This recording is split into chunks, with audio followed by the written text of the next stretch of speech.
اور یہ نشہ پھیلتا کیسے؟ یہ صحبت کی وجہ سے پھیلتا، غلط صحبت۔ میری آپ سے جو سرپرست ہے یا گھر کے ذمہ دار ہے، اگر مائیں بہنیں بھی سن رہی ہے تو میری گزارش ہے کہ اپنے بچوں پر کڑی نگرانی فرمائیں اور ان کو غلط صحبت سے بچائیں، ان کو اچھی صحبت کا پابند بنائیں، اس لیے کہ سرکار مولائے کائنات سیدنا علی مرتضیٰ کرم اللہ تعالی وجہہ الکریم فرماتے ہیں کہ برے دوست کوئلے کی طرح ہیں، برے دوست کوئلے کی طرح ہیں، اگر گرم ہو تو ہاتھ کو جلا دیں گے اور ٹھنڈا ہو تو کم سے کم ہاتھوں کو کالا کر دیں گے، یعنی ان سے کوئی فائدہ ہی نہیں ہے۔ ہمیشہ یاد رکھنا، سگریٹ پینے والوں کے ساتھ بیٹھنے والا کبھی سگریٹ سے بچ نہیں سکتا، ایک نہ ایک دن وہ سگریٹ کا عادی بنے گا۔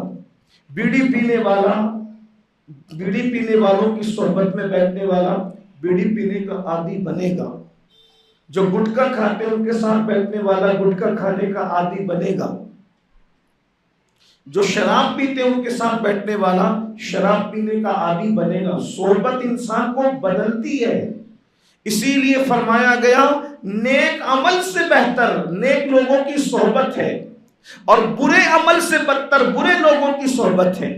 صحبت کی بڑی برکت ہے۔ اصحاب کہف کا کتا ولیوں کی صحبت میں بیٹھا، اللہ نے ولیوں کی صحبت میں بیٹھنے کی وجہ سے اسے جنتی قرار دیا۔ اور نبی کا بیٹا نوح علیہ السلام کا بیٹا وہ منکرین اسلام کی صحبت میں رہا، ان کی صحبت میں رہ کر وہ بھی کافر اور جہنمی ہو گیا۔ دیکھو اب کچھ لوگ یہ کہتے ہیں ارے حضرت مجھے کسی کی صحبت اثر نہیں کر سکتی، میرے بھائی نبی کا بیٹا بگڑتا ہے صحبت کی وجہ سے، نبی کا بیٹا بگڑ گیا۔ قرآن اٹھا کر کے پڑھو، نوح علیہ السلام کا بیٹا غلط لوگوں کی صحبت میں رہ کر وہ غلط ہو گیا، اور نتیجہ یہ ہوا کہ باپ کے سامنے اللہ نے اس کو ڈبا دیا۔ تو اپنے بچوں کو صحبت، ماحول کا اثر بہت پڑتا ہے۔ گالی دینے والوں کی صحبت میں رہو گے، گالی کا اثر، گالی کا شوق پیدا ہوگا، گالی زبان پہ آئے گی۔ غلط باتیں، فحش باتیں کرنے والوں کے ساتھ بیٹھو گے اٹھو گے، وہی بات زبان پہ چڑھے گی۔ اچھی اردو بولنے والوں کے ساتھ بیٹھو گے، میٹھی زبان والوں کے ساتھ بیٹھو گے تو میٹھی زبان بولنے کی عادت پیدا ہوگی۔